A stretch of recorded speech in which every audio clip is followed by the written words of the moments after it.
How long does it take an avoidant to regret losing you? When a relationship with an avoidant ends, one of the first questions people ask themselves is, will they ever regret losing me? And if so, how long will it take? The truth is, the avoidant mind doesn't process loss the way most people do. While some feel regret immediately after a breakup, avoidants often experience a strange delay. At first, they may even seem relieved, but over time, sometimes weeks, months, or even years later, the weight of losing someone important begins to sink in. To understand when avoidants regret, we have to first understand how they process emotions.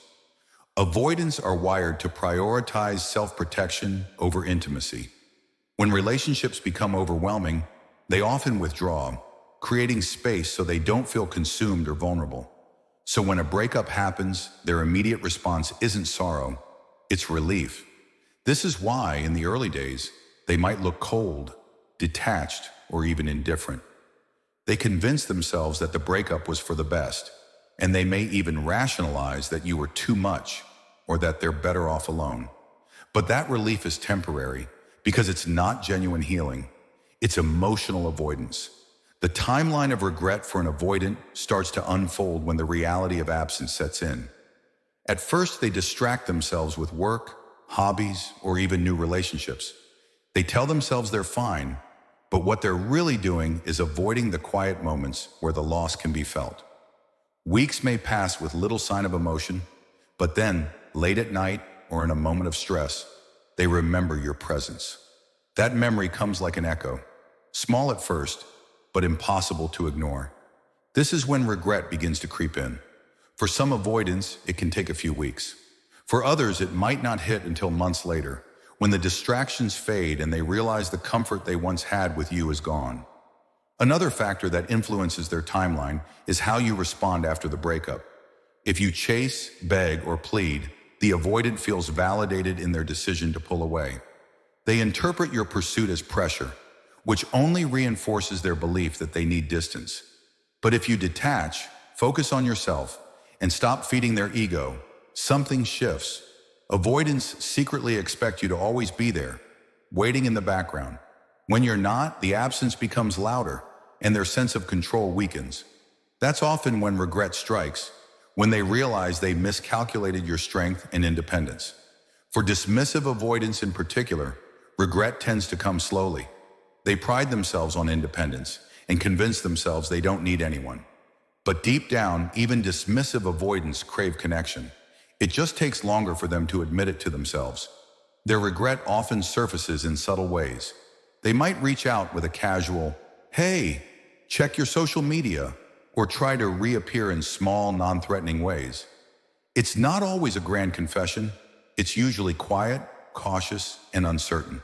And that hesitation is a sign of their inner conflict. They regret losing you, but they fear re-entering the same vulnerability that pushed them away. Fearful avoidants, on the other hand, may feel regret much faster.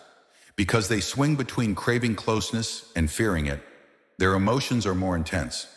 They might initially push you away out of fear, but once the dust settles, they quickly feel the sting of loss. Their regret may come within weeks, often leading them to reach out impulsively. But even then, their inner conflict remains. They miss you deeply, but they're terrified of being hurt again. Their regret is real, but it's tangled in fear, which makes reconciliation complicated. The depth of your connection also plays a role in the timing. If your relationship had real emotional intimacy, where they felt safe, accepted, and seen, the regret tends to be stronger and comes sooner. Avoidants may not express it, but they remember the moments when they felt secure with you. When life gets hard or when loneliness creeps in, those memories resurface and regret follows. But if the relationship was shallow or purely transactional, it may take much longer for them to feel any real sense of loss. Sometimes not until they've gone through multiple failed attempts with others and realize what they had with you was rare. Another key factor is whether you move on. Avoidants often live with the quiet assumption that you'll always be there, even after they leave. They take comfort in thinking they can return whenever they want. But when they see that you've healed, grown, or found happiness elsewhere, it shakes them. This realization doesn't just spark regret, it can bring a sense of panic. Suddenly, they're not just missing you. They're confronting the reality that they may have lost you for good. And for many avoidants, that is the exact moment regret hits the hardest. It's also important to note that avoidants process regret differently than anxious or secure partners. They may not cry openly, confess their feelings, or pour their hearts out. Instead, their regret often shows up in subtle actions. They might start liking your old posts, replying to your stories, or reaching out with casual conversations that don't directly address the breakup. It's their way of testing the waters without exposing too much vulnerability. They regret losing you, but they still fear the pain of rejection, so they tread carefully. So how long does it take? For some avoidants, regret might begin within weeks, but for many it takes months, sometimes even years. Because they delay emotions and push them aside, they feel regret in slow motion. It's like a delayed echo. The impact is real, but it doesn't arrive right away. You might have already healed and moved on by the time they fully realize what they lost. That's why so many people are surprised when an avoidant ex resurfaces after months or years, acting as if no time has passed. But here's the empowering truth.